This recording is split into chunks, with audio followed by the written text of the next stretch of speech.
Hello everyone, मैं विक्रम कुमार आप सभी का अपने यूट्यूब चैनल स्कॉलर्स कॉन्सेप्ट के ऊपर स्वागत करता हूं।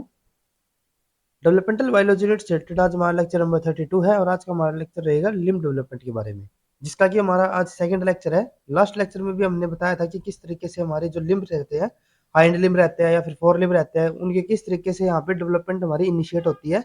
और जो हमारे लिम्ब रहते हैं उसके अंदर हमने बताया था कि हमारे 3 मेजर पोड रहते थे। एक हमारे स्टाइलोपोड, जियोगोपोड और देन उसके बाद हमारे यहाँ पे आते थे ऑटोपोड।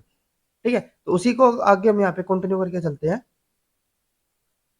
इंडक्शन ऑफ अर्ली लिम्बड, यानी कि जो हमारे यहाँ पे लिम्बड होता है, लिम्बड हमारे क्या था, जहां से हमारी जो लिम्ब की ग्रोथ थी वो हमारी स्टार्ट होती थी। ठीक है, तो जो हमारे यहाँ पे लिम्बड है उसकी किस तरीके से यहाँ पे इंडक्शन रहती है, आज का हमारा इसी से रिलेटेड हमारा टॉपिक रहेगा। The process can be divided into 4 stages. जो हमारे यहाँ पे अर्ली लिम्बड की जो इंडक्शन रहेगी उसके लिए हमारे यहाँ पे 4 स्टेजेस होती है। Making mesoderm permissible for limb formation. सबसे पहला हमारे यहाँ पे स्टेज कौन सी होती है कि जो हमारे यहाँ पे मेसोडर्म होगी उसको यहाँ पे परमिसिव बनाएंगे हम, किसके लिए, लिम्ब फॉर्मेशन के लिए। देन उसके बाद सेकंड यहाँ पे स्टेज है specifying for limb and hide limb. उसके बाद सबसे पहले तो देखिए यहाँ पे क्या हो रहा है कि जो हमारे मेसोडर्म है ना उसको हम परमिसिबल बना रहे हैं लिम्ब ग्रोथ के लिए, लेकिन अभी तक हम यहाँ पे ये नहीं पता कि हमारी कौन सी लिम्ब की यहाँ पे फॉर्मेशन होनी है। तो सेकंड यहाँ पे स्टेज आती है specifying for limb and hide limb, यानी कि हम यहाँ पे जो मेसोडर्म था ना उसको हमने परमिसिबल तो कर दिया था लिम्फ ग्रोथ के लिए, ठीक है, लिम्फ फॉर्मेशन के लिए। तो अब हम उसको यहाँ पे स्पेसिफाई करेंगे कि वहां से हमारी फोर लिम्फ की फॉर्मेशन होनी है या फिर हाइंड लिम्फ की फॉर्मेशन होनी है। ठीक है, देन उसके बाद नेक्स्ट स्टेज आती है inducing epithelial to mesenchymal transition. Then उसके बाद थर्ड हमारे यहाँ पे क्या हो रहा है, अभी तो हमने यहाँ पे क्या बता दिया कि हमारे यहाँ पे स्पेसिफाई कर दिया हमने कि जो हमारा फोर लिम्ब और हाइंड लिम्ब की फॉर्मेशन होनी है।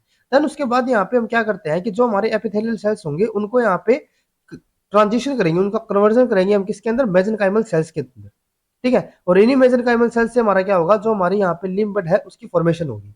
ठीक है, तो यहाँ पे हम इंड्यूस करेंगे जो हमारे एपिथेलियल सेल्स होंगे उनको मेसेनकाइमल सेल्स के अंदर कन्वर्ट करने के लिए, और इस प्रोसेस को हम क्या नाम देते हैं, एपिथेलियल टू मेसेनकाइमल ट्रांजिशन। ठीक है, देन उसके बाद लास्ट यहाँ पे स्टेज आती है establishing two positive feedback loop for limb bud formation. और देन उसके बाद यहाँ पे हमारा क्या रहता है कि हम यहाँ पे दो पॉजिटिव फीडबैक लूप यहाँ पे मेंटेन करते हैं। ठीक है, जिससे कि क्या होगा, जो हमारी यहाँ पे लिम्ब बड की फॉर्मेशन है वो हमारी मेंटेन रहेगी। ठीक है, यानी कि लिम्ब बड फॉर्मेशन को यहाँ पे मेंटेन करने के लिए हमें यहाँ पे किसकी जरूरत पड़ रही है, यहाँ पे हमें टू पॉजिटिव फीडबैक लूप्स की यहाँ पे जरूरत पड़ेगी। ठीक है, तो एक एक करके हम इन स्टेजेस के बारे में पढ़ते हैं आज। तो सबसे पहले हमारे यहाँ पे क्या था, making mesoderm permissible for limb formation. ठीक है, तो पहले हम इसी के बारे में पढ़ते हैं यहाँ पे। तो इसमें क्या होता है, antagonistic relationship of retinoic and FGF8 during somitogenesis. अब यहाँ पे क्या होता है कि हमारे यहाँ पे दो फैक्टर हमारे काम आएंगे। एक हमारा यहाँ पे होता है रेटिनोइक एसिड, सेकंड यहाँ पे होता है हमारा FGF8। ठीक है, और जब हमारे यहाँ पे सोमाटोजेनेसिस हो रही थी तो उस टाइम पे क्या होता है कि ये दोनों एक दूसरे के एंटागोनिस्ट काम करते हैं। ठीक है, यानी कि इन दोनों के बीच में जो रिलेशनशिप है वो कैसा होता है, एंटागोनिस्टिक, यानी कि एक दूसरे के ये इनहिबिट करेंगे। तो अब क्या है, FGF8 is expressed by the caudal progenitor zone located just posterior to the forelimb field। अब यहाँ पे क्या होता है कि जो हमारा FGF है वो हमारा कहाँ पे एक्सप्रेस होता है, वो हमारा एक्सप्रेस किसके द्वारा होगा, कोडल प्रोजेनिटर जोन्स के द्वारा। ठीक है, और वो हमारा कहाँ पे लोकेटेड होता है, located just posterior to the forelimb, यानी कि जो हमारा फोरलिम्ब है, फोरलिम्ब के जो हमारा पोस्टीरियर रीजन होगा वहां पे हमारे कोडल प्रोजेनिटर जोन हो गए, और वो हमारे क्या कर रहे हैं, FGF8 को यहाँ पे एक्सप्रेस करवा रहे हैं। जबकि अगर हम यहाँ पे बात करें RA की, यानी कि retinoic acid is generated more anteriorly in somites and anterior presomite mesoderm relevant to the forelimb development. यानी कि जो हमारे, अगर मैं यहाँ पे FGF की 8 की बात करूं तो ये हमारा कहाँ पे एक्सप्रेस हो रहा है, जो हमारे यहाँ पे फोरलिम्ब का पोस्टीरियर रीजन है। दूसरी तरफ अगर मैं यहाँ पे बात करूं RA के लिए, तो वो हमारा कहाँ पे एक्सप्रेस होता है, वो हमारा एंटीरियरली होगा सोमाइट्स के।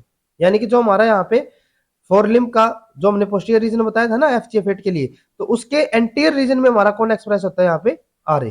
ठीक है, या फिर रेटिनोइक एसिड। ठीक है, अब उसके बाद क्या है, FGF8 is also expressed within the heart lateral plate mesoderm located just anterior to the forelimb field. अब यहाँ पे क्या है कि FGF हमारा जो फोरलिम्ब के पोस्टीरियर रीजन था वहां पे तो हमारा एक्सप्रेस हो ही रहा था। उसके अलावा क्या होता है कि जो हमारा FGF8 होता है ना वो हमारा एक्सप्रेस होगा कहाँ पे, जहां पे हमारी हार्ट फॉर्मेशन होनी है। यानी कि जो हमारे heart lateral plate mesoderm cells होंगे ना उनके अंदर भी हमारा यहाँ पे FGF8 हमारा एक्सप्रेस होता है। ठीक है, और ये हमारा यहाँ पे क्या करेंगे, जो हमारे हार्ट होगा ना, हार्ट ऑर्गन है उसकी फॉर्मेशन यहाँ पे उसको इंड्यूस करेंगे। ठीक है, और ये हमारे कहाँ पे होती है, फोर लिम्ब के एंटीरियर रीजन पे। यानी कि पहले हमारे एंटीरियर रीजन पे क्या आएगा, रेटिनोइक एसिड आएगा, उसके और भी एंटीरियर पे हमारे यहाँ पे क्या आता है, दोबारा से एफजीएफ आ जाता है। ठीक है, यानी कि एफजीएफ हमारा यहाँ पे दो जगह पे हमारा एक्सप्रेस होगा, जैसे कि आप यहाँ पे इस डायग्राम के अंदर देख सकते हो।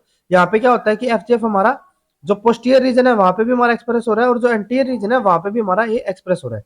जो एंटीरियर रीजन है वहां पे ये क्या करवाता है, हार्ट की फॉर्मेशन करवाता है। ठीक है, और जो हमारा पोस्टीरियर रीजन है वहां पे ये क्या करवाएगा, जो हमारे फोर लिम्स होंगे उनकी यहाँ पे, सॉरी हाइंड लिम्स होंगे उनकी यहाँ पे फॉर्मेशन करवाएगा। क्योंकि ये हमारा कहाँ पे होता है, जो हमारे फोर लिम्ब है ना उसके पोस्टीरियर साइड, और पोस्टीरियर साइड में हमारे यहाँ पे क्या मिलेगा हमें, जो हमारे हाइंड लिम्स होंगे। ठीक है, तो उनकी ग्रोथ को ये आगे जाके मेंटेन करेगा, वो आगे हम देखते हैं कि किस तरीके से करता है ये। ठीक है, तो इस तरीके से क्या होता है कि हमारे यहाँ पे एफजीएफ और हमारे आरए रहते हैं, जो कि एक दूसरे को यहाँ पे एंटागोनिस्टिकली इनहिबिट करते हैं। ठीक है, अब उसके बाद है gain of FGF8 function by it's direct application और bye constitutive expansion of FGF receptor FGFR result in the loss of forelimb filled and truncated limbs। अब यहाँ पे हमने क्या किया कि जो हमारा FGF8 है ना उसके अंदर हमारी गेन ऑफ फंक्शन म्यूटेशन कर दी, यानी कि जो हमारा FGF8 है ना वो हमारा यहाँ पे कॉन्स्टिट्यूटिवली एक्सप्रेस होता रहेगा। और अगर हमारा यहाँ पे FGF8 हमारा कॉन्स्टिट्यूटिवली एक्सप्रेस होगा पूरे के पूरे फील्ड के अंदर, ठीक है, कहाँ पे किया हमने, constitutive activation bye FGF result in the, तो अगर हम इसको यहाँ पे फोर लिम्ब का जो हमारा एरिया होता था जहाँ पे नॉर्मली तो ये हमारा एक्सप्रेस होता ही है, अब इसको अगर हम यहाँ पे गेन ऑफ फंक्शन म्यूटेशन कर देते हैं इसके अंदर, तो यहाँ पे क्या होगा कि हमारा जो पूरा का पूरा रीजन होगा ना वहां पे हमारा FGF8 ही हमारा एक्सप्रेस होगा। ठीक है, जहाँ पे हमारा आरए होना चाहिए था ना, जैसे कि यहाँ पे हमारा क्या होना चाहिए था, आरए एक्सप्रेस होना चाहिए था, इस रीजन में भी हमारा क्या है, यहाँ पे FGF8 के लिए हमारी गेन ऑफ फंक्शन म्यूटेशन है। ठीक है, या फिर हम यूं भी कह सकते हैं कि जो हमारे यहाँ पे रिसेप्टर है ना इसके FGFR, ठीक है, FGF रिसेप्टर, ये भी हमारे यहाँ पे क्या, या तो हम इसको गेन ऑफ फंक्शन म्यूटेशन कर दे, या फिर हम क्या कर रहे हैं कि जो हमारा FGFR रिसेप्टर है ना उसको हम यहाँ पे कॉन्स्टिट्यूटिवली एक्सप्रेस करवा रहे हैं। तो इससे क्या होगा कि हमारे यहाँ पे जो FGF8 होगा ना वो हमारा पूरे के पूरे रीजन में ही हमारे यहाँ पे एक्सप्रेस होगा। और जैसे मैंने आपको बताया था कि जो हमारा रेटिनोइक एसिड होता है ना वो हमारा किसके लिए जरूरी होता है, फोर लिम्ब के लिए। ठीक है, आगे हम देखेंगे इसको किस तरीके से हमारा फोर लिम्ब की ग्रोथ को मेंटेन करता है।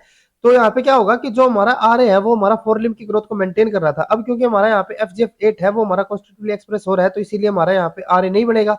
और अगर आर यहाँ पे नहीं बनेगा तो हमारे यहाँ पे फोर लिम्ब की जो ग्रोथ होगी वो हमारी नॉर्मल नहीं रहेगी। ठीक है, इसीलिए इन्होंने यहाँ पे बताया है result in the loss of the four limb field and truncated limbs. ठीक है, R is present throughout the somite region of trunk adjacent to the four limb field.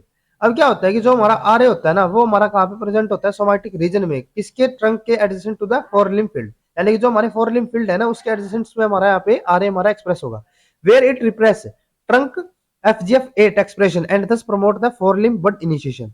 और ये हमारा यहाँ पे क्या करता है, ये हमारा FGF8 के एक्सप्रेशन को यहाँ पे रिप्रेस करेगा। अभी हमने बताया था ना कि हमारा एंटीगोनिस्टिक रिलेशनशिप होते हैं इनके बीच में, तो ये क्या करेगा, जो हमारा आरए है वो हमारा FGF8 को यहाँ पे इनिबिट करेगा और वहां पे वो क्या करवा देता है, प्रमोट करेगा फोर लिम्ब बड इनिशिएशन को। ठीक है, targeted loss of RA synthesis in the vertebrate forelimb result in the expansion of FGF8 expression toward the presumptive forelimb field, a reduction in the TBX5 expression and the failure of the forelimb bud।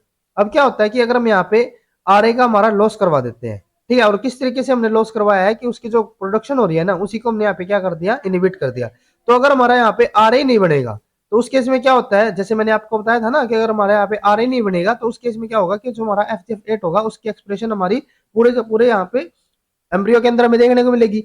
और अगर हमारा FGF8 हमारा पूरा embryo के अंदर हमारा express हो रहा है तो वहां पे हमारा हाइंड लिम्ब की तो फॉर्मेशन हो जाएगी, क्योंकि उसको कौन इंड्यूस करता था, जो हमारा FGF8 होगा। लेकिन यहाँ पे जो हमारा आरए क्योंकि नहीं बन रहा ना, तो इसीलिए हमारा यहाँ पे जो फोर लिम्ब होंगे ना उसकी यहाँ पे ग्रोथ नहीं हो पाएगी। और एक्चुअल में यहाँ पे क्या होता है कि जो हमारा आरए होता है ना वो हमारा TBX5 की एक्सप्रेशन को यहाँ पे रेगुलेट करता है। तो अगर यहाँ पे हमारा आरए नहीं होगा तो हमारा TBX5 की यहाँ पे एक्सप्रेशन नहीं हो पाएगी, और अगर हमारा TBX5 की यहाँ पे एक्सप्रेशन नहीं होती तो ये हमारा डायरेक्टली फोर लिम्ब की बड ग्रोथ को यहाँ पे रेगुलेट करता है। तो अगर हमारा यहाँ पे आरए नहीं बन रहा तो हमारा TBX5 भी नहीं बनेगा, तो यहाँ पे हमारा जो फोर लिम्ब बड है उसकी यहाँ पे फॉर्मेशन नहीं हो पाएगी। Because RA function as a transcription factor ligand and has been shown to directly repress FGF8 gene transcription। अभी यहाँ पे हमने बताया ना कि ये हमारा क्या करता है कि जो हमारा आरए होता है ना वो हमारा क्या करेगा, ट्रांसक्रिप्शन फैक्टर लिगेंड की तरह काम करेगा और वो हमारा रिप्रेस करता है FGF8 जीन एक्सप्रेशन को। In the absence of FGF8, the lateral plate mesoderm is permissible for forelimb bud formation and development। और यहाँ पे अगर मैं क्या कर दे कि जो हमारा FGF8 है ना, अगर हम उसी को यहाँ पे क्या कर देते हैं, हमारा रिप्रेस कर देते हैं, तो उस केस में क्या होगा कि हमारा जो RA होगा वो हमारा पूरे के पूरे एम्ब्रियो के अंदर हमारा एक्सप्रेस होगा, और वहां पे वो क्या कर देता है, फोर लिम्ब बंड इनिशिएशन यहाँ पे स्टार्ट कर देगा। ठीक है, यहाँ पे हमारा जो हाइंड लिम्ब बंड फॉर्मेशन है ना, वो हमारे यहाँ पे नहीं हो पाएगी। ठीक है, अब उसके अलावा एक और पॉइंट यहाँ पे ये भी है कि जो हमारा RA होता है ना, जैसे हमने बताया कि हम इसकी अगर प्रोडक्शन को यहाँ पे इनिबिट कर देते हैं, तो उसकी प्रोडक्शन के अंदर हमारा क्या होता है, यहाँ पे होता है हमारा एक रेटिनोइक एसिड डिहाइड्रोजनेज डिहाइड्रोजनेज 10। ये हमारा जो एंजाइम होता है ना, ये हमारा इंपॉर्टेंट होता है, जो हमारे आरए की सिंथेसिस होगी। तो अगर हम इस एंजाइम की यहाँ पे इनिबिशन कर देते हैं, ठीक है, इसकी यहाँ पे प्रोडक्शन नहीं होने देते, तो उस केस में हमारा डायरेक्टली कौन इफेक्ट होगा, जो हमारा आरए सिंथेसिस थी। तो इस तरीके से आरए की सिंथेसिस को यहाँ पे हम इनिबिट कर सकते हैं, और उससे क्या होगा, हमारा जो FGF8 होगा वो हमारा पूरे के पूरे रीजन में हमारा एक्सप्रेस होगा, जिसकी वजह से वहां पे हमारा जो फोर लिम्ब की फॉर्मेशन होगी वो हमारी नहीं हो पाती। ठीक है, तो जैसे कि यहाँ पे इस डायग्राम के अंदर भी आप देख सकते हो, यहाँ पे क्या होता है कि जो हमारा मिडल वाला पोर्शन है, जिसके अंदर हमारे यहाँ पे फोर लिम्ब बड यहाँ पे बनना है, ठीक है, तो वहां पे हमारा क्या होता है, हमारा आरए एक्सप्रेस होता है, और इसकी प्रोडक्शन कौन करवाता है, हमारा जो आरए डिहाइड्रोजनेज 10 होगा। ठीक है, इसके लिए हमारा कौन होता है, डिहाइड्रोजनेज 10। ठीक है, और बाकी के रीजन में क्या होता है कि जो ये हमारा एंटीरियर अगर हम पोर्शन की बात करें, जहाँ पे हमारा हार्ट की फॉर्मेशन होनी है, तो वहाँ पे हमारा FGF8 होता है, और जो हमारा पोस्टीरियर एंड होगा वहाँ पे भी हमारा FGF8 होगा, जो कि यहाँ पे पोस्टीरियर रीजन के अंदर क्या करवाएगा, हाइंड लिम्ब यहाँ पे फॉर्मेशन करवाएगा। ठीक है, अब उसके बाद नेक्स्ट हमारा यहाँ पे स्टेज आती है, जैसे हमने 4 स्टेजेस बताई थी ना, तो उसमें से हमारी नेक्स्ट स्टेजेस यहाँ पे आएगी four limb and hind limb specification. अभी तक तो हमने यहाँ पे क्या किया था कि सिर्फ हमने यहाँ पे इंड्यूस किया था लिम्ब बड की यहाँ पे फॉर्मेशन के लिए, यानी कि लिम्ब फॉर्मेशन के लिए। अब उसके बाद हम यहाँ पे बात करते हैं कि किस तरीके से हमारे यहाँ पे फोर लिम्ब और हाइंड लिम्ब की स्पेसिफिकेशन होगी। उसमें क्या होता है, early specification of fore limb and hind limb identity begin in the limb field prior to bud formation through the expression of the particular transcription factors. अभी यहाँ पे क्या होता है कि जो हमारे यहाँ पे फोर लिम्ब और हाइंड लिम्ब की जो हमारी अर्ली स्पेसिफिकेशन होनी है, ठीक है, तो यहाँ पे क्या रहेगा, begin in the limb field just prior to the bud formation through the expression. जो हमारे यहाँ पे बड फॉर्मेशन होगी ना, उससे जस्ट प्रायर हमारे यहाँ पे क्या होता है, हमारे यहाँ पे कुछ स्पेसिफिक ट्रांसक्रिप्शन फैक्टर हमारे यहाँ पे एक्सप्रेस होंगे, जो कि हमारे क्या करवाएंगे, हमारी स्पेसिफिकेशन के अंदर हेल्प करेंगे फोर लिम्ब और हाइंड लिम्ब की। ठीक है, इन माइस, अगर हम यहाँ पे माइस के केस की बात करते हैं, in mice the gene encoding TBX5 is transcribed in the limb field of the four limb. अगर हम यहाँ पे बात करें फोर लिम्ब के लिए, तो फोर लिम्ब के अंदर यहाँ पे हमारा कौन एक्सप्रेस होता है, जो हमारा यहाँ पे TBX5 होगा। ठीक है, while the gene encoding islet1, TBX4 and PTX1 are expressed in the presumptive hind limb। तो अगर मैं यहाँ पे बात करें हाइंड लिम्ब के लिए, तो हाइंड लिम्ब के अंदर हमारा यहाँ पे क्या होता है, एक तो हमारा यहाँ पे होगा islet1, एक हमारा होगा यहाँ पे PTX1, ठीक है, और एक हमारा यहाँ पे होता है TBX4। तो ये पॉइंट आपको याद में रखने हैं, ये हमारे जो जीन है ना, ये हमारे आगे जाके बहुत ज्यादा काम आएंगे, और इन्हीं के बेसिस पे हमारे बहुत सारे क्वेश्चन भी आते हैं। यहाँ पे आपको याद में रखना है कि जो हमारे फोर लिम्ब है उसके अंदर हमारा TBX5 हमारा एक्सप्रेस होगा, और जो हमारा हाइंड लिम्ब है वहां पे हमारा TBX4 हमारा एक्सप्रेस होता है। Downstream of the regulatory function of this transcription factor is FGF10। और जो हमारे ये ट्रांसक्रिप्शन फैक्टर है ना, हमारे TBX5 हो गया, TBX4 हो गया, तो इनके जो डाउनस्ट्रीम में हमारे यहाँ पे काम करेंगे ना, वो हमारा कौन होता है, FGF10। ठीक है, चाहे वो हमारे यहाँ पे फोर लिम्ब हो या फिर हाइंड लिम्ब। जो हमारे TBX5 अगर हम फोर लिम्ब की बात कर रहे हैं, और TBX4 अगर हम यहाँ पे हाइंड लिम्ब की बात कर रहे हैं, तो उनके जो हमारी डाउनस्ट्रीम यहाँ पे ट्रांसक्रिप्शन फैक्टर हमारा होता है, वो हमारा होता है यहाँ पे FGF10। ठीक है, FGF10 act as a primary inducer for limb bud formation through the initiation of the cell shape changes and proliferation of the outgrowth। अब यहाँ पे क्या होता है कि जो हमारा FGF8 होता है ना, वो हमारा प्राइमरी इंड्यूसर की तरह काम करेगा लिम्ब बड फॉर्मेशन के लिए। ठीक है, और किसके through, through the initiation of cell shape changes. ये क्या करेगा, जो सेल शेप है उसको चेंज करेगा और प्रोलिफरेट करेगा उसकी आउटग्रोथ को। ठीक है, यानी कि जो हमारे यहाँ पे FGF8 है ना, वो हमारा एक इंड्यूसर है, प्राइमरी इंड्यूसर है लिम्ब बड फॉर्मेशन के लिए। यही क्या करवाएगा, जो कि हमारे सेल्स होंगे ना, जहां से हमारी लिम्ब बड की फॉर्मेशन होनी है, उसके अंदर हमारे डिफरेंट स्टेजेस को ये इंड्यूस करता है। ठीक है, यानी कि ये एक हमारा बहुत ज्यादा इंपॉर्टेंट फैक्टर रहेगा। Before limb formation there are normally region of TBX4 expression in the posterior portion of the lateral plate mesoderm including the region that will form the hind limb। अब यहाँ पे क्या होता है कि लिम्ब फॉर्मेशन से पहले यहाँ पे जो हमारा TBX4 होता है ना, वो हमारा कंटिन्यू एक्सप्रेस करता रहता है। ठीक है, normal region of the TBX expression in the posterior portion of the lateral plate mesoderm. जो हमारी लेटरल प्लेट मेसोड्रम है ना, वहां पे हमारा TBX4 हमें यहाँ पे मिलेगा, ठीक है। और वो हमारा कहाँ पे मिलेगा, जो हमारे हाइंड लिम्ब होनी है ना वहां पे, जो हमारे यहाँ पे लेटरल प्लेट मेसोडर्म है ना, उसी के अंदर हमारा क्या होता है, hind limb bud formation area भी रहेगा। ठीक है, वहां पे हमारा कौन एक्सप्रेस होता है, TBX4। और सिमिलरली अगर मैं यहाँ पे बात करूँ फोर लिम्ब के लिए, तो वहां पे क्या होगा, the region of the TBX5 expression in the anterior portion including the region that will form the four limb. जहाँ पे हमारे फोर लिम्ब की फॉर्मेशन होनी है वहां पे हमारा कौन होगा, TBX5।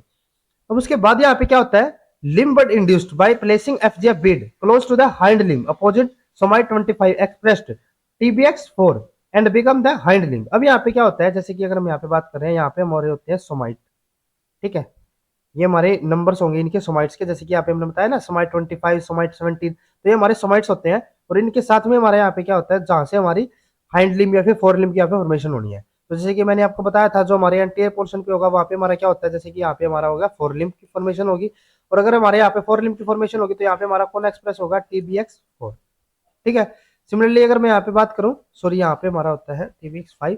ठीक है, और जैसे कि अगर मैं यहाँ पे पोस्टीरियर रीजन की बात करूँ, तो यहाँ पे जैसे हमारा हाइंड लिम्ब की फॉर्मेशन होनी है, तो यहाँ पे हमारा कौन एक्सप्रेस होगा, यहाँ पे हमारा होता था TBX4।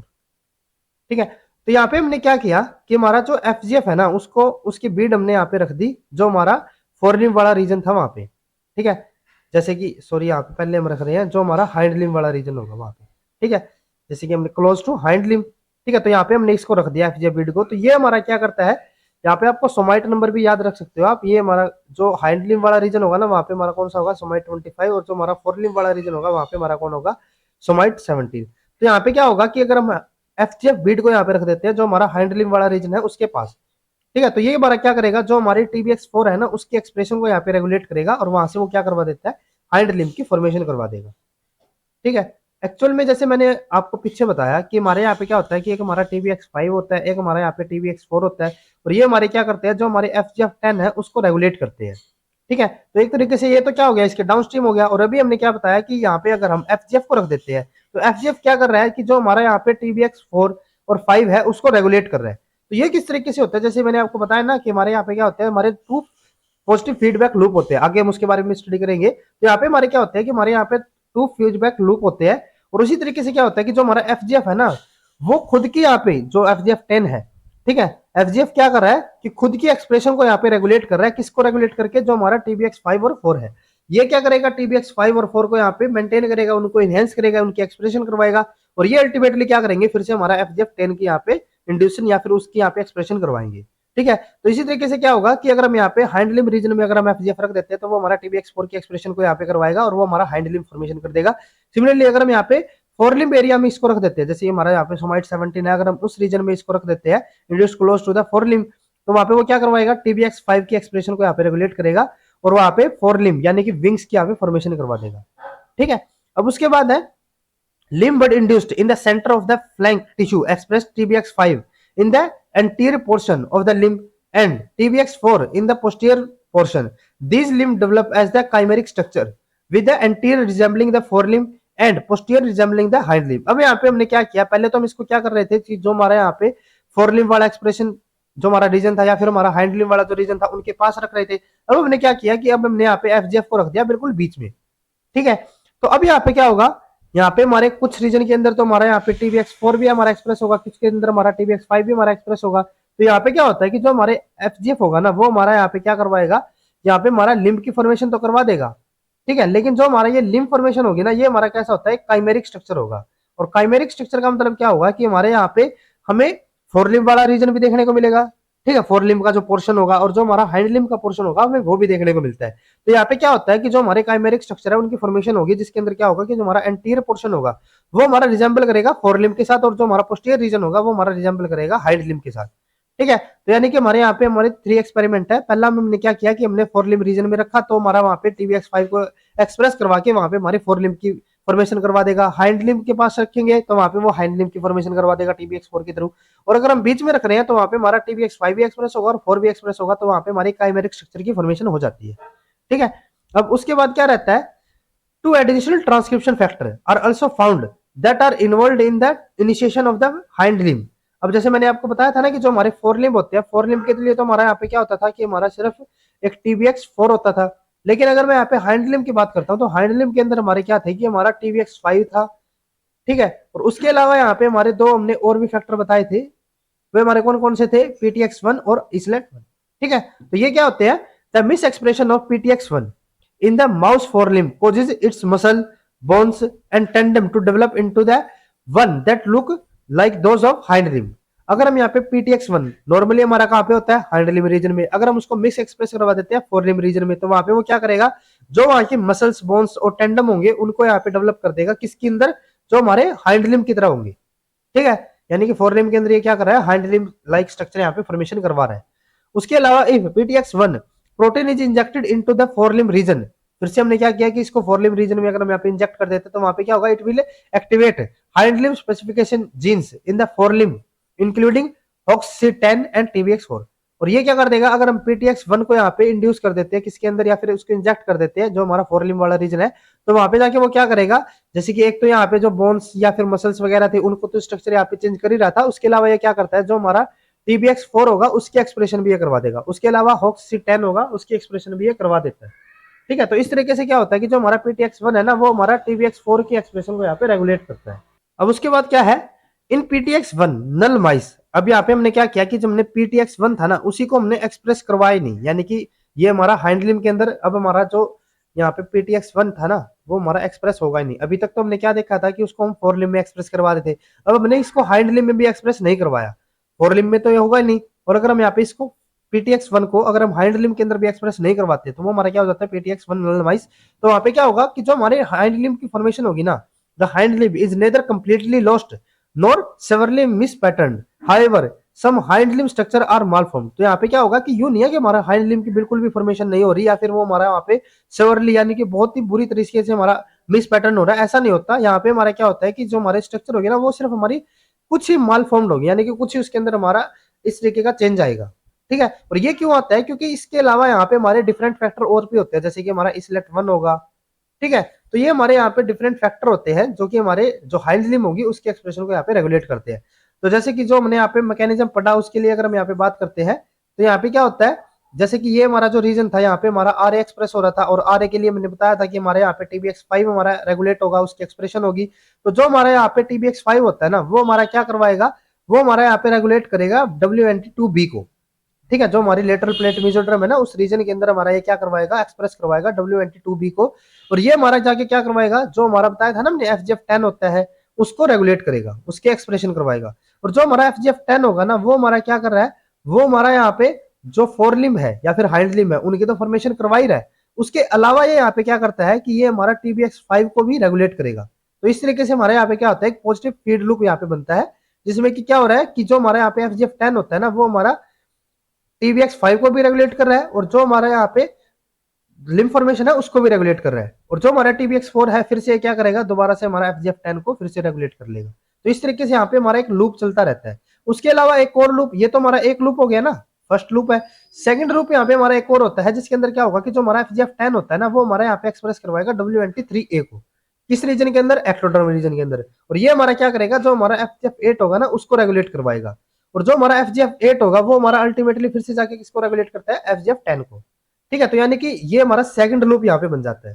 तो यहाँ पे हमारा दो लूप बन रहे हैं। पहले में क्या हो रहा है कि जो हमारा TBX, जो हमारा FGF10 है वो अपनी ही प्रोडक्शन को यहाँ पे रेगुलेट कर रहा है, ये TBX5 को रेगुलेट किया इसने WNT2B को, और ये हमारा फिर से FGF10 को, तो ये अपनी प्रोडक्शन को यहाँ पे रेगुलेट कर रहा है। उसके अलावा ये क्या कर रहा है, दूसरे तरीके से भी अपनी रेगुलेशन को यहाँ पे रेगुलेट कर रहा है। किस तरीके से कि ये पहले हमारा WNT3 को A को यहाँ पे रेगुलेट करेगा, उसकी एक्सप्रेशन करवाएगा, जो कि हमारा FGF8 को यहाँ पे एक्सप्रेस करवाएगा, और वो जाके अल्टीमेटली हमारा FGF10 को यहाँ पे एक्सप्रेस करवाएगा। ठीक है, ये तो हमारा हो गया जो हमारा फोर लिम्ब वाला रीजन था। अगर मैं यहाँ पे बात करूँ हाइंड लिम्ब के लिए, तो यहाँ पे तो हमारा RA तो होगा नहीं, वहां पे हमारे कौन होते थे, FGF होते थे। ठीक है, तो वहां पे हमारा क्या होता है कि यहाँ पे हमारा क्योंकि RA तो है नहीं, तो वहां पे हमारा जो TBX4 और PTX1 ये हमारे रेगुलेट होते हैं। अब यहाँ पे क्या होता है कि जो हमारा PTX1 है ना वो हमारा अपना जो इफेक्ट शो करेगा वो किसके थ्रू करता है, TBX4 के थ्रू। ठीक है, यानी कि क्या कराएगा, TBX4 को ही अल्टीमेटली क्या करवा रहा है, एक्सप्रेस करवा रहा है, और TBX4 फिर से यहाँ पे क्या करेगा, जैसे हमारा TBX5 हमने बताया था ना, तो सिमिलरली यहाँ पे भी क्या होगा, जो हमारा TBX4 होगा ना वो FGF10 को यहाँ पे रेगुलेट करेगा, और वो किसके थ्रू करता है, WNT8C। यहाँ पे हमारा 2B था, ये चीज आपको याद में रखनी है, ये हमारा फोर लिम्ब के अंदर है, और जो हमारा हाइंड लिम्ब होगा वहां पे हमारा 8C होगा। तो ये क्या करता है, जो हमारा WNT8C है उसको रेगुलेट कर रहा है, और ये हमारा जाके 10 को यहाँ पे रेगुलेट कर रहा है और जो कि अल्टीमेटली क्या करेगा, फिर से हमारा TBX4 को रेगुलेट करेगा। तो इस तरीके से फिर से क्या हो रहा है कि जो हमारा FGF10 है वो अपनी प्रोडक्शन को फिर से रेगुलेट कर रहा है। एक तो ये हमारा यहाँ पे लूप हो गया, सेकंड लूप फिर से हमारा एक्टोडर्म रीजन में होगा और यहाँ पे हमारा सिमिलर WNT3A ही रहेगा। ये हमारा क्या करता है FGF10, ये हमारा WNT3 को रेगुलेट करेगा, ये हमारा जाके FGF8 को रेगुलेट करेगा और ये फिर से जाके हमारा FGF10 को यहाँ पे रेगुलेट करता है। तो यहाँ पे हमारे दो फीडबैक लूप हो जाते हैं जो कि हम आगे भी स्टडी करेंगे इनके बारे में, ठीक है। तो इस तरीके से हमारी यहाँ पे फॉर्मेशन होती है। ये तो हमारी चिक के अंदर हो गई। अगर हम यहाँ पे बात कर रहे हैं माउस के लिए, तो माउस के अंदर क्या होता है, यहाँ पे हमारा एक और फैक्टर होता है islet1, ठीक है। इसके अंदर क्या होगा कि जो हमारे यहाँ पे अब क्योंकि हमारे यहाँ पे आर तो बन नहीं रहा था, तो यहाँ पे हमारा क्या होता है कि जो हमारा PTX1 होगा वो हमारा यहाँ पे एक्सप्रेस होगा। एक्सप्रेशन होने की वजह से क्या होता है, ये हमारा TBX4 को रेगुलेट करेगा, फिर से हमारा FGF10 को यहाँ पे रेगुलेट करता है जो हमारा WNT8C होता है, ठीक है। और उसके अलावा यहाँ पे हमारा एक islet1 होता है। islet1 क्या करता है, यहाँ पे दो तरीके से हमारा एक्ट करेगा। एक तो ये TBX4 को यहाँ पे रेगुलेट कर रहा है और साथ में ये WNT और बीटा कैटरीन को भी रेगुलेट कर रहा है, जो कि अल्टीमेटली क्या करेंगे, जो हमारा FGF10 होगा उसको रेगुलेट करेंगे, ठीक है। तो यहाँ पे अल्टीमेटली हमारा क्या होगा कि हमारा FGF10 जो है ना वो हमारा रेगुलेट होता है और वो हमारा आगे जाके क्या करेगा, जो हमारा WNT3A। अब यहाँ पे आपको याद में रखना है कि जो हमारा WNT3 है ना वो हमारा हर एक के अंदर सेम था। तो यहाँ पे क्या होगा कि हमारे माउस के अंदर WNT3 हमारा रेगुलेट होगा, जिससे हमारा FGF8 होगा और उससे हमारा FGF10 हमारा एक्सप्रेस होगा, ठीक है। तो इस तरीके से हमारे यहाँ पे लूप बनते रहते हैं। अब उसके बाद नेक्स्ट हमारे यहाँ पे स्टेज आती है induction of epithelial to mesenchymal transition.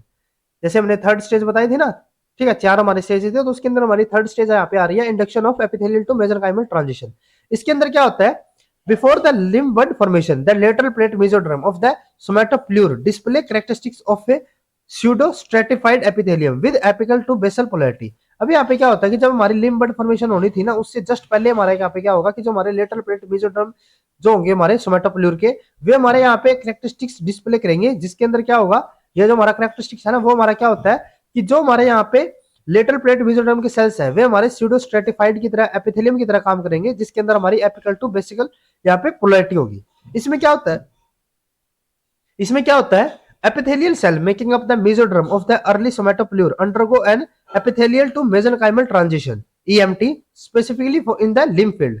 अब यहाँ पे क्या होता है कि जो हमारा लिम्फ फील्ड वाला एरिया होगा ना, वहां पे हमारा एपिथेलियल सेल्स जो होंगे वे हमारे यहाँ पे making up of the mesoderm, जो हमारे मेसोडर्म के जो एपिथेलियल सेल्स होंगे, ठीक है, अर्ली सोमेटोप्ल्यूर के अंदर, वे वो हमारे एक प्रोसेस के थ्रू जाएंगे जिसको हम क्या कहते हैं, epithelium to mesenchymal transition EMT, ठीक है। यानी कि EMT में हमारा क्या होगा कि जो हमारे यहाँ पे अर्ली सोमेटोप्ल्यूर के अंदर जो हमारे यहाँ पे मेसोड्रम के जो हमारे एपिथेलियल सेल्स होंगे उनके अंदर हमारी ट्रांजिशन आई और वो हमारे किसके अंदर कन्वर्ट हो जाते हैं, मेसेनकाइमल सेल्स के अंदर।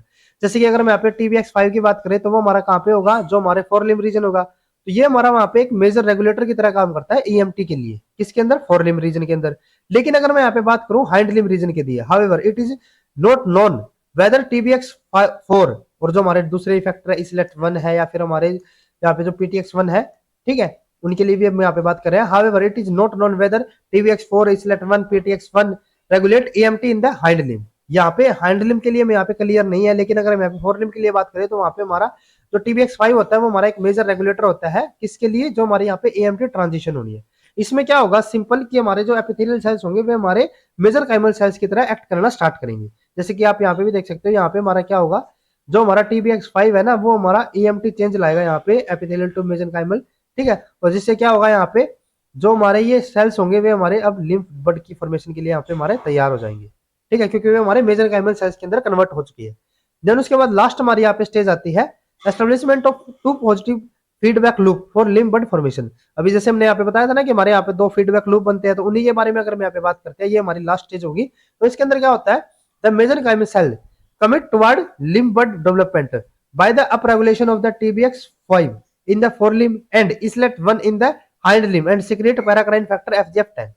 अब यहाँ पे क्या होता है, जैसे हमने बताया था ना कि जो हमारी फोर लिम्ब रीजन होगा वहां पे हमारा TBX4 होगा और जो हमारा हाइंड लिम्ब होगा वहां पे हमारा islet1 होता है, और वो हमारे क्या करते हैं यहाँ पे डिफरेंट लिम्स की हमारी उनकी फॉर्मेशन को यहाँ पे रेगुलेट करेंगे, ठीक है। और किसके थ्रू करते हैं, एक हमारा जो पैराक्राइन फैक्टर FGF10 होता है उसको रेगुलेट करके, ठीक है, जिससे हमारे जो सेल्स होंगे मेसेनकाइमल सेल्स, अभी यहाँ पे हमारे एपिथेलियल सेल्स नहीं बचे हैं, हमारे यहाँ पे क्या हो गए, वे कन्वर्ट होके मेसेनकाइमल सेल्स, ठीक है, और वो हमारे कमिट होंगे किसके लिए, लिम्ब बड फॉर्मेशन के लिए, ठीक है। तो यहाँ पे FGF10 जो होगा ना वो हमारा क्या करता है, FGF10 provide the signal to initiate and propagate the limb forming interaction between the ectoderm and the mesoderm which promote limb bud formation and growth।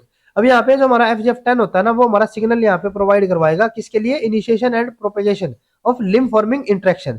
जो हमारी यहाँ पे लिम्फ फॉर्मिंग इंट्रैक्शन होनी है ना, उसको यहाँ पे इंड्यूस करेगा, ठीक है, उसको इनिशिएट करवाएगा किसके अंदर, जो हमारे यहाँ पे एक्टोडर्म और मेसोडर्म के सेल्स होंगे, ठीक है, और वो हमारे किसको प्रमोट करेंगे यहाँ पे, लिम्फ बड फॉर्मेशन और ग्रोथ को, ठीक है। The growth of limb bud is maintained by the positive feedback loop, ये हमारे पता है ना अभी, ठीक है। यहाँ पे हमारे दो हमारे यहाँ पे पॉजिटिव फीडबैक लूप होते हैं, उनके यहाँ पे बात करते हैं।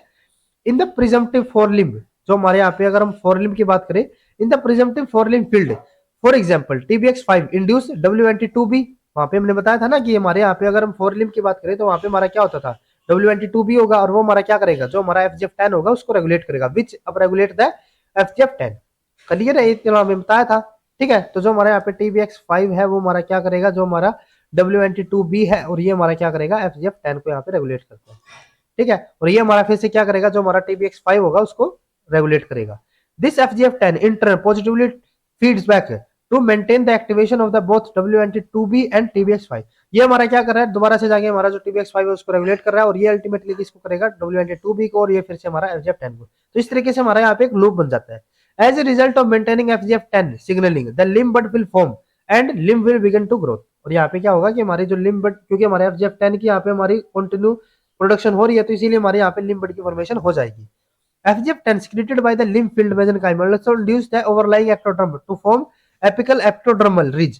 अब यहाँ पे क्या होता है कि जो हमारा FGF10 होता है ना, ठीक है, वो हमारा जो लिम्फ फील्ड रीजन है उसके अंदर हमारे जो मेसेंकाइमल सेल्स है उनको इंड्यूस करेगा, जो हमारे यहाँ पे एक्टोडर्मल सेल्स होंगे उनके अंदर किसकी फॉर्मेशन के लिए, एपिकल एपिडर्मल रिज के लिए, ठीक है। जैसे कि हमने बताया था ना कि हमारे वहाँ पे WNT3C होता है, सॉरी 3A होता है, ठीक है। तो उसी की हम यहाँ पे बात करते हैं। The boundary where dorsal and ventral ectoderm meet is critical for placement of the apical ectodermal ridge. अभी यहाँ पे क्या होता है कि जो हमारा FGF10 होता है ना, वो हमारा यहाँ पे क्या करवा रहा है, जो हमारा एक्टोडर्म वाला रीजन था, जैसे कि यहाँ पे हमारा जो एक्टोडर्म वाला जो रीजन है ना, ठीक है, तो इसके अंदर ये क्या करवाएगा, हमारा AER यानी कि एपिकल एक्टोडर्मल रीज, इसकी यहाँ पे फॉर्मेशन करवाता है, ठीक है। और जो हमारे ये AER की फॉर्मेशन होती है ना, वो हमारी कहाँ पे होती है, जहाँ पे हमारा डोर्सल और वेंट्रल एक्टोडर्म एक दूसरे के साथ मीट करेंगे, मिलेंगे वहां पे जाके, ठीक है। तो यानी कि जो हमारी ये इनकी मीटिंग प्लेस होगा ना, वो हमारा AER की प्लेसमेंट के लिए बहुत ज्यादा इंपॉर्टेंट रहता है। तो इसके अंदर क्या होता है, in mutant in which limb bud is dorsalized. अब यहाँ पे हमने कोई म्यूटेंट लिया जिसके अंदर हमारा जो लिम्ब बड है ना, वो हमारा कैसा है, डोर्सलाइज है। और अगर ये हमारा डोर्सलाइज होगा तो उसके अंदर यानी कि हमारा डोर्सल और वेंट्रल जो एक्टोड्रम होंगे उनके हमारे यहाँ पे कोई भी डिस्टिंग्विश नहीं होगा। तो अगर इनके बीच में हमारा कोई डिस्टिंग्विश है ही नहीं, तो यानी कि हमारे वहाँ पे डोर्सल और वेंट्रल की जो मीटिंग पॉइंट बोल रहे थे ना, वो हमारा वहाँ पे नहीं होगा। जहां पे ये दोनों मिलेंगे ना, वहीं पे हमारा क्या होगा, AER की फॉर्मेशन होगी। लेकिन अब हमने यहाँ पे क्या कर दिया कि हमारा जो म्यूटेंट है उसके अंदर हमारा जो लिम्ब बड है वो हमारा डोर्सलाइज है, जिसकी वजह से हमारे यहाँ पे डोर्सल और वेंट्रल की जो मीटिंग पॉइंट की बात कर रहे थे वो हमारा यहाँ पे नहीं है। तो उसकी वजह से क्या होगा, the AER fail to form, वहां पे हमारा AER नहीं बन पाएगा, और लिम्ब बड होगी वो हमारे यहाँ पे उसकी ग्रोथ सीज हो जाएगी। FGF10 stimulate WNT3A sorry in the prospective limb bud surface ectoderm which act through beta catenin pathway to induce FGF8 expression in the ectoderm। जैसे हमने बताया था ना कि जो हमारा FGF10 होगा वो हमारा स्टिमुलेट करेगा WNT3 को, और वो हमारा बीटा कैटरिन के थ्रू क्या करता है, जो हमारा FGF8 होगा उसको यहाँ पे एक्सप्रेस करवाएगा एक्टोडर्म रीजन के अंदर। और ये जो हमारे यहाँ पे FGF8 होता है वो हमारा क्या करवाएगा, फिर से हमारा जो FGF10 है उसकी एक्सप्रेशन को यहाँ पे रेगुलेट करता है। This relay of signalling represent the foundation stage in the formation of the limb bud. ये सब जो थी ना हमारी, ये सिर्फ हमारी लिम्ब बड की डेवलपमेंट के लिए, हमारी जो इसकी इनिशिएशन हो रही है ना उसको इंड्यूस करने के लिए है। उसकी जो हमारी यहाँ पे एक्सिस फॉर्मेशन होनी है वो हम नेक्स्ट लेक्चर के बारे में पढ़ेंगे, उसके बारे में, ठीक है। तो यहाँ पे हमारा सिर्फ अभी तक क्या हो रहा है कि जो हमारी सिग्नलिंग हो रही है ना, वो हमारा रिप्रेजेंट कर रहा है किसकी, foundation stage in the formation of the limb bud. Because once, क्योंकि यहाँ पे अगर हमारा FGF8 हमारा अगर बन जाएगा, is made in the surface ectoderm, the surface ectoderm elongate to physically become the AER। क्योंकि अगर हमारा पे अगर FGF8 बन जाता है ना, तो वहां पे हमारा जो सरफेस एक्टोड्रम होगा वो हमारा इलोंगेट होकर वहां पे AER की फॉर्मेशन कर देगा, ठीक है। अब उसके बाद है the continued expression of FGF maintain the mitosis in the mesenchymal beneath the AER which fuel of the outgrowth of the limb। और यहाँ पे क्या होगा कि जो हमारे यहाँ पे कंटिन्यू एक्सप्रेशन हो रही है ना FGF की, वो हमारे यहाँ पे मेसेंकाइमल सेल्स के अंदर जो हमारी माइटोसिस है वो उसको मेंटेन करके रखेगा, जिससे कि क्या होगा कि जो हमारे AER होगा उसको एक तरीके से फ्यूल की तरह ये काम करेगा, उसको सेल्स प्रोवाइड करवाएगा उसकी आउटग्रोथ के लिए, और उसी आउटग्रोथ से हमारे यहाँ पे क्या होनी है, लिम्ब की फॉर्मेशन होनी है, ठीक है। तो आज के लेक्चर में बस इतना ही। नेक्स्ट लेक्चर में हम बात करेंगे कि किस तरीके से हमारी जो लिम्ब बड की यहाँ पे फॉर्मेशन हुई है, जो हमने यहाँ पे 4 स्टेजेस पढ़ी है, तो किस तरीके से ये जो हमारी 4 स्टेजेस है उसके बाद हमारे यहाँ पे किस तरीके से लिम्ब बड की फॉर्मेशन, जो हमारे लिम्ब्स की यहाँ पे फॉर्मेशन है वो हमारे किस तरीके से रहती है। तो आज के लेक्चर में बस इतना ही। अगर आपको ये वीडियो हमारी यूजफुल लगी हो तो please like and share this video, और डेवलपमेंटल बायोलॉजी से रिलेटेड इसी तरीके के कॉन्सेप्ट्स करने के लिए please subscribe to our YouTube channel Scholars Concept. Thank you.